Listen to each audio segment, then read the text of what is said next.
आज उत्तराखंड में एक नए क्षेत्रीय दल का आगाज हो गया। आपको बता दें कि खानपुर से जीतकर आए निर्दलीय विधायक उमेश कुमार के नेतृत्व में उत्तराखंड जनता पार्टी की विधिवत घोषणा हो गई, जिसको कि हेलीकॉप्टर चुनाव चिन्ह मिला है। आपको बता दें कि देहरादून के वेंकटेश्वर वेडिंग पॉइंट में एक प्रेस वार्ता के दौरान विधायक उमेश कुमार ने कहा कि उत्तराखंड जनता पार्टी उत्तराखंडियत की एक विचारधारा है। उन्होंने कहा कि शहीदों की आकांक्षाओं के अनुरूप इस राज्य को दिशा नहीं मिल पाई। उमेश कुमार ने कहा कि उत्तराखंड जनता पार्टी रोजगार, स्वरोजगार, भ्रष्टाचार और ज्वलन मुद्दों पर लगातार मुखर रहेगी। उमेश कुमार ने कहा कि जल्दी हरिद्वार में पार्टी का एक बड़ा कार्यकर्ता सम्मेलन हरिद्वार में होने जा रहा है।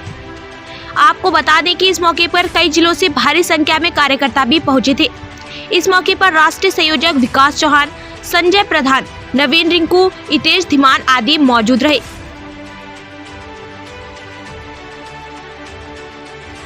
बॉल पे छक्का मारा आपने खासपुर विधानसभा से। देखिए क्या है कि हम जब भी किसी प्रदेश की बात करते हैं तो हम ये देखते हैं कि सत्ता में कौन है और विपक्ष में कौन है। किसी भी देश में विपक्ष का रोल सबसे अहम होता है। पिछले 22 सालों में इस राज्य में विपक्ष का रोल, अहम रोल, कोई भी विपक्ष, कोई भी पार्टी अदा नहीं कर पाई। हम जब भी चुनाव होते हैं, आप किसी भी साल के चुनाव उठाकर देख लीजिए, ये राज्य 2002 के पहले चुनाव से गुजरा और 2022 में अभी चुनाव से हम निकल कर आए हैं। क्या होता है कि जनता तो विधायकों को चुन देती है, उसके बाद क्या चलता है, बड़ी बड़ी ब्रेकिंग चलाते हैं आप लोग। आज दिल्ली में महत्वपूर्ण बैठक, आज दिल्ली से होगा निर्णय, आज हाईकमान लेगा फैसला, आज आला कमान बन रही है, निर्णय दिल्ली से बैठे लोग ले रहे हैं कि कौन मुख्यमंत्री होगा। मुख्यमंत्री का चुनाव उत्तराखंड की जनता को करना चाहिए, स्थानीय लोगों को करना चाहिए, हमारे विधायकों को मिलकर तय करना चाहिए कि मुख्यमंत्री कौन होगा, ना कि दिल्ली में बैठे लोग ये तय करें कि उत्तराखंड राज्य का मुख्यमंत्री कौन होगा। उत्तराखंड राज्य का गठन, उत्तराखंड राज्य की स्थापना इसलिए नहीं की गई थी कि लोग दिल्ली बैठकर निर्णय लेंगे। तब तो लोग लखनऊ में बैठ के निर्णय लेते थे, वो क्या बुरा था। राज्य की स्थापना बहुत बड़े आंदोलनों के बाद हुई। खटीमा गोलीकांड, मसूरी गोलीकांड, रामपुर तिराहे की काली रात, 43 शहादतों की शहादत के बाद ये राज्य बना। और ये राज्य इसलिए बना, ये राज्य की स्थापना इसलिए हुई कि अपने लोग होंगे, अपने अधिकारी होंगे, अपने नेता होंगे और हमारे लोगों को रोजगार मिलेगा, अच्छी स्वास्थ्य सेवाएं मिलेंगी, अच्छे इंफ्रास्ट्रक्चर होंगे, स्कूल होंगे। लेकिन सब उलट हुआ, गांव उजड़ गए, पलायन हो गया, पलायन आयोग बनाया गया, पलायन आयोग के अध्यक्ष यहां से खुद पलायन कर गए। आज कितने गांव ऐसे हैं पहाड़ में जो भूटा हो गए, खंडर हो गए। क्यों? क्योंकि ना पानी है, ना वहां पर अन्य सुविधाएं हैं, ना बिजली है, ना मूलभूत सुविधाएं हैं। तो राज्य की बात कौन करे? विधानसभा सत्र शुरू होता है, अभिभाषण राज्यपाल पढ़कर सुनाते हैं और अभिभाषण पर संविधान में लिखा है कि अभिभाषण के ऊपर 3 दिन चर्चा होगी या 4 दिन होगी। फटाफट अभिभाषण पढ़ने के तत्काल बाद लेखानुदान पास करा दिया जाता है, छुट्टी, जाइए घर आप। अरे अगर हमें जनता ने चुनकर भेजा है, हम अपनी बात नहीं रख सकते, हम अभिभाषण पर चर्चा नहीं कर सकते, हम आपकी कमियों पर बात नहीं कर सकते, तो फिर भाई इस सदन की मंत्रियों को यही नहीं पता कि नौकरशाही से काम कैसे लेना है। जो नौकरशाही समझाती है इसी राज्य में होता है। और मैं आपसे फिर कहता आ रहा हूँ कि इस राज्य में कुछ पहाड़ विरोधी अधिकारी हैं और उन पहाड़ विरोधी अधिकारियों का हमें सर्जिकल ऑपरेशन करना है। जब उनका सर्जिकल ऑपरेशन हो जाएगा तो मुझे लगता है पहाड़ की स्थिति जरूर सुधरेगी। क्योंकि आप इससे पूर्व पत्रकार भी रह चुके हैं और पत्रकार के माध्यम से आपको ज्वलनशील मुद्दे उठाते रहे हैं। इसके बाद जब आप सीट पर होंगे तो ऐसा तो नहीं है कि कहीं उस जो पीड़ा को आप समझते रहे हैं पत्रकार के माध्यम से, वो इसके बाद फिर देखने में नहीं आया। जिस दिन मैं पहली बार सदन गया उस दिन मैंने सबसे पहले पत्रकारों के मुद्दे पर बात की, क्योंकि मैं सबसे पहले पत्रकार हूँ। आप मुझे बताइए कि उत्तराखंड के इतिहास में 22 सालों में किसी नेता ने ये पूछा कि आपने पत्रकार कल्याण कोष में क्या काम किया, आपने पत्रकारों के बीमा निधि के लिए क्या किया, आपने पत्रकारों की आवास नीति पर कोई काम किया, किसी ने पूछा था? मैंने पूछा, हमारे सदन में पूछा, खड़े होकर पूछा और फिर पूछूंगा। और जब तक पत्रकार कल्याण कोष की स्थापना नहीं हो जाएगी और उसके माध्यम से पत्रकारों को ये लोग लाभान्वित नहीं करेंगे, उनकी बीमा योजना पर कार्य नहीं करेंगे, आवास योजना, हम चुप नहीं बैठेंगे। इसके अलावा जो मुद्दे थे वो मुद्दे, ज्वलंत मुद्दों पर हम बात करेंगे, चाहे गैरसैंण की हो, चाहे स्वास्थ्य सेवाओं की हो, चाहे अन्य हो।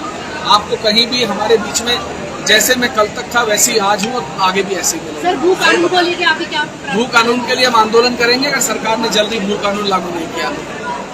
क्योंकि नया सदन दल आपने बनाया, इससे पूर्व हमने देखा उत्तराखंड क्रांति दल भी निकल कर आया था, लेकिन समय के साथ अपनी लोकप्रियता खोता गया। उत्तराखंड क्रांति दल अपने मुद्दों से भटक गए। इस राज्य की स्थापना में उनका सबसे बड़ा योगदान है, लेकिन वो उस धरोहर को संभाल कर नहीं रख पाए। उसी का खामियाजा आज उत्तराखंड क्रांति दल को भुगतना पड़ रहा है कि मात्र मुझे लगता 3% वोट भी नहीं मिला, जिसके चलते उनका चुनाव चिन्ह भी उनके हाथ से चला गया। सर, कस्बा में लगातार लोग कैंसर से पीड़ित नजर आ रहे हैं, लगातार बड़ी बीमारी बढ़ती जा रही है, क्योंकि वहाँ पर एक जो है कूड़ा घर है, वहाँ पर स्थित है, तो लगातार लोग कैंसर से पीड़ित है, मगर आज भी लगातार आगे जो विधायक है उसको ध्यान नहीं दे रहे, ना सरकार उसको ध्यान दे रही है। काम करेंगे, सब मुद्दों पर काम करेंगे। उत्तराखंड राज्य का कोई भी मुद्दा जो जनता के हितों से जुड़ा होगा वो छूटेगा नहीं, हर मुद्दे पर काम करेंगे। धन्यवाद। महासम्मेलन के बाद हम पार्टी के कार्यकर्ताओं की घोषणा करेंगे, पार्टी के संगठन की घोषणा करेंगे और मैं चाहूंगा कि आप सब लोगों का सहयोग भी हमें इसी तरह कराना। सर, उत्तराखंड में नौकरशाही हमेशा से हावी रही है, किस तरह से देखते हैं आप? बात कर रहे हैं कि भ्रष्टाचार मुक्त राज्य देखिए, नौकरशाही इस राज्य पर भारी रही है, ये आप भी जानते हैं, मैं भी जानता हूँ। इसका सबसे ज्वलंत उदाहरण अभी कुछ दिन पहले निधि उनियाल जी का, डॉक्टर निधि उनियाल का ट्रांसफर कर देना अल्मोड़ा में बताता है कि अगर आपकी पत्नी की सेवा ठीक से नहीं कर पाए घर जाकर, तो आपने उठाकर उसका ट्रांसफर कर दिया। नौकरशाही सर चढ़कर बोल रही है, क्योंकि मंत्रियों को यही नहीं पता कि नौकरशाही से काम कैसे लेता है। जो नौकरशाही समझाती है इसी राज्य में होता है। और मैं आपसे फिर कहता आ रहा हूँ कि इस राज्य में कुछ पहाड़ विरोधी अधिकारी हैं और उन पहाड़ विरोधी अधिकारियों का हमें सर्जिकल ऑपरेशन करना है। जब उनका सर्जिकल ऑपरेशन हो जाएगा तो मुझे लगता है पहाड़ की स्थिति जरूर सुधरेगी। सर, क्योंकि आप इससे पूर्व पत्रकार भी रह चुके हैं और पत्रकार के माध्यम से आपको ज्वलनशील मुद्दे उठाते रहे हैं, तो इसके बाद जब आप सीट पर होंगे तो ऐसा तो नहीं है कि कहीं उस जो पीड़ा को आप समझते रहे हैं पत्रकार के माध्यम से, वो इसके बाद फिर देखने में नहीं आया? जिस दिन मैं पहली बार सदन गया उस दिन मैंने सबसे पहले पत्रकारों के मुद्दे पर बात की, क्योंकि मैं सबसे पहले पत्रकार हूँ। आप मुझे बताइए कि उत्तराखंड के इतिहास में 22 सालों में किसी नेता ने ये पूछा कि आपने पत्रकार कल्याण कोष में क्या काम किया, आपने पत्रकारों के बीमा निधि के लिए क्या किया, आपने पत्रकारों की आवास नीति पर कोई काम किया, किसी ने पूछा था? मैंने पूछा, हमारे सदन में पूछा, खड़े होकर पूछा और फिर पूछूंगा। और जब तक पत्रकार कल्याण कोष की स्थापना नहीं हो जाएगी और उसके माध्यम से पत्रकारों को ये लोग लाभान्वित नहीं करेंगे, उनकी बीमा योजना पर कार्य नहीं करेंगे, आवास योजना, हम चुप नहीं बैठेंगे। इसके अलावा जो मुद्दे थे वो मुद्दे, ज्वलंत मुद्दों पर हम बात करेंगे, चाहे गैरसैंण की हो, चाहे स्वास्थ्य सेवाओं की हो, चाहे अन्य हो। आपको कहीं भी हमारे बीच में, जैसे मैं कल तक था वैसे ही आज हूँ और आगे भी ऐसे ही। सर, भू कानून को लेकर आप क्या? भू कानून के लिए हम आंदोलन करेंगे अगर सरकार ने जल्दी भू कानून लागू नहीं किया। क्योंकि नया सदन दल आपने बनाया, इससे पूर्व हमने देखा उत्तराखंड क्रांति दल भी निकल कर आया था, लेकिन समय के साथ अपनी लोकप्रियता खोता गया। उत्तराखंड क्रांति दल अपने मुद्दों से भटक गए। इस राज्य की स्थापना में उनका सबसे बड़ा योगदान है, लेकिन वो उस धरोहर को संभाल कर नहीं रख पाए। उसी का खामियाजा आज उत्तराखंड क्रांति दल को भुगतना पड़ रहा है कि मात्र मुझे लगता 3% वोट भी नहीं मिला, जिसके चलते उनका चुनाव चिन्ह भी उनके हाथ से चला गया। सर, कस्बा में लगातार लोग कैंसर से पीड़ित नजर आ रहे हैं, लगातार बड़ी बीमारी बढ़ती जा रही है, क्योंकि वहाँ पर एक जो है कूड़ा घर है, वहाँ पर स्थित है, तो लगातार लोग कैंसर से पीड़ित है, मगर आज भी लगातार आगे जो विधायक है उसको ध्यान नहीं दे रहे, ना सरकार उसको ध्यान दे रही है। काम करेंगे, सब मुद्दों पर काम करेंगे। उत्तराखंड राज्य का कोई भी मुद्दा जो जनता के हितों से जुड़ा होगा वो छूटेगा नहीं, हर मुद्दे पर काम करेंगे। धन्यवाद। कोष की स्थापना की, आपने किस एक अंतिम पत्रकार को लाभान्वित किया मुझे बताइए? आपके पास जवाब नहीं है। आप कहते हैं हमने 6 इंटरसेप्टर खरीद लिए। अरे ये इंटरसेप्टर खरीदना क्या बहुत बड़ी उपलब्धि है? आप कहते हैं हमने इतने एल्कोमीटर खरीद लिए, आप कहते हैं कि हमने मुख्यमंत्री ई रिक्शा के माध्यम से लोगों को 9% ब्याज पर रिक्शा उपलब्ध कराई। अंतिम गरीब व्यक्ति रिक्शा चलाने वाला 9% के ब्याज पर आप उसको ई रिक्शा दे रहे हैं। 5% 7% में तो अन्य बैंक दे देते हैं। आप उपलब्धियां गिना रहे हैं, लेकिन आपके पास अभिभाषण में ये नहीं है कि आपका एजेंडा क्या है, प्रारूप क्या है, आप आने वाले भविष्य में क्या करेंगे। 72,000 करोड़ के कर्जे में ये राज्य दबा हुआ है। लगभग 7,000 करोड़ का हम ब्याज हर साल देते हैं। पैसा आता है तो जाता कहाँ है, ये पता किसी को नहीं। इसलिए आज इस राज्य में एक ऐसे विपक्ष की आवश्यकता है, एक ऐसे दल की आवश्यकता है जो आम लोगों से जुड़े, आम आदमी की बात करे। कल मैंने एक पोस्ट डाली थी, आपने देखा होगा। एक मंत्री दिल्ली में अपना रसोली का ऑपरेशन कराकर सेल्फी डालते हैं कि दिल्ली के मैक्स अस्पताल में मैंने ऑपरेशन कराया, जल्दी सकुशल लौट आऊंगी। क्या ये राज्य की जनता को चिढ़ाने वाला काम नहीं है? ये राज्य की उन महिलाओं को चिढ़ाने वाला काम नहीं है जो डोली में बैठकर 40-40 किलोमीटर, 50-50 किलोमीटर पहुंचती हैं और उसके बाद जच्चा बच्चा की अस्पताल के दरवाजे तक पहुंचते हुए मौत हो जाती है।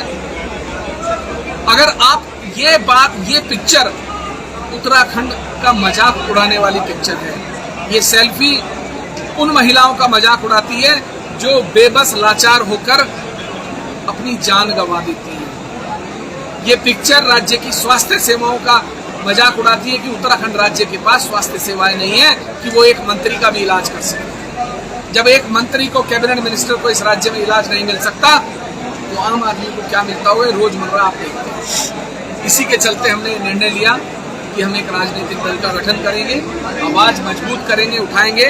हमारे भाई विकास चौहान जी हमारे राष्ट्रीय संयोजक हैं और हमने इन्हीं के हाथ में कार्यभार सौंपा है कि किस तरीके से रणनीति तय करनी है और कैसे आगे बढ़ना है। और जल्दी ही हम एक बड़ा सम्मेलन कि भाई आपने कहा अभिभाषण में कि हमने पत्रकार कल्याण कोष की स्थापना की, आपने किस एक अंतिम पत्रकार को लाभान्वित किया मुझे बताइए।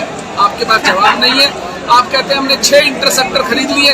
अरे ये इंटरसेप्टर खरीदना क्या बहुत बड़ी उपलब्धि है? आप कहते हैं हमने इतने एल्कोमीटर खरीद लिए। आप कहते हैं कि हमने मुख्यमंत्री ई रिक्शा के माध्यम से लोगों को 9% ब्याज पर रिक्शा उपलब्ध कराई। अंतिम गरीब व्यक्ति रिक्शा चलाने वाला 9% के ब्याज पर आप उसको ई रिक्शा दे रहे हैं। 5% 7% में तो अन्य बैंक दे देते हैं। आप उपलब्धियां गिना रहे हैं, लेकिन आपके पास अभिभाषण में ये नहीं है कि आपका एजेंडा क्या है, प्रारूप क्या है, आप आने वाले भविष्य में क्या करेंगे। 72,000 करोड़ के कर्जे में ये राज्य दबा हुआ है। लगभग 7,000 करोड़ का हम ब्याज हर साल देते हैं। पैसा आता है तो जाता कहाँ है, ये पता किसी को नहीं। इसलिए आज इस राज्य में एक ऐसे विपक्ष की आवश्यकता है, एक ऐसे दल की आवश्यकता है जो आम लोगों से जुड़े, आम आदमी की बात करे। कल मैंने एक पोस्ट डाली थी, आपने देखा होगा। एक मंत्री दिल्ली में अपना रसोली का ऑपरेशन कराकर सेल्फी डालते हैं कि दिल्ली के मैक्स अस्पताल में मैंने ऑपरेशन कराया, जल्दी सकुशल लौट आऊंगी। क्या ये राज्य की जनता को चिढ़ाने वाला काम नहीं है? ये राज्य की उन महिलाओं को चिढ़ाने वाला काम नहीं है जो डोली में बैठकर 40-40 किलोमीटर, 50-50 किलोमीटर पहुंचती हैं और उसके बाद जच्चा बच्चा की अस्पताल के दरवाजे तक पहुंचते हुए मौत हो जाती है। अगर आप ये बात, ये पिक्चर उत्तराखंड का मजाक उड़ाने वाली पिक्चर है, ये सेल्फी उन महिलाओं का मजाक उड़ाती है जो बेबस लाचार होकर अपनी जान गंवा देती है। ये पिक्चर राज्य की स्वास्थ्य सेवाओं का मजाक उड़ाती है कि उत्तराखंड राज्य के पास स्वास्थ्य सेवाएं नहीं है कि वो एक मंत्री का भी इलाज कर सके। जब एक मंत्री को, कैबिनेट मिनिस्टर को इस राज्य में इलाज नहीं मिल सकता तो आम आदमी को क्या मिलता हुआ रोजमर्रा आप देखते हैं। इसी के चलते हमने निर्णय लिया कि हम एक राजनीतिक दल का गठन करेंगे, आवाज मजबूत करेंगे, उठाएंगे। हमारे भाई विकास चौहान जी हमारे राष्ट्रीय संयोजक हैं और हमने इन्हीं के हाथ में कार्यभार सौंपा है कि किस तरीके से रणनीति तय करनी है और कैसे आगे बढ़ना है। और जल्दी ही हम एक बड़ा सम्मेलन करेंगे हरिद्वार में। उस महासम्मेलन के बाद हम पार्टी के कार्यकर्ताओं की घोषणा करेंगे, पार्टी के संगठन की घोषणा करेंगे और मैं चाहूंगा कि आप सब लोगों का सहयोग भी हमें इसमें रखना। सर उत्तराखंड में नौकरशाही हमेशा से हावी रही है, किस तरह से देखते हैं आप? बात कर रहे हैं कि भ्रष्टाचार मुक्त राज्य देखते हैं। देखिए, नौकरशाही इस राज्य पर भारी रही है, ये आप भी जानते हैं, मैं भी जानता हूँ। इसका सबसे ज्वलंत उदाहरण अभी कुछ दिन पहले निधि उनियाल जी का, डॉक्टर निधि उनियाल का ट्रांसफर कर देना अल्मोड़ा में बताता है कि अगर आपकी पत्नी की सेवा ठीक से नहीं कर पाए घर जाकर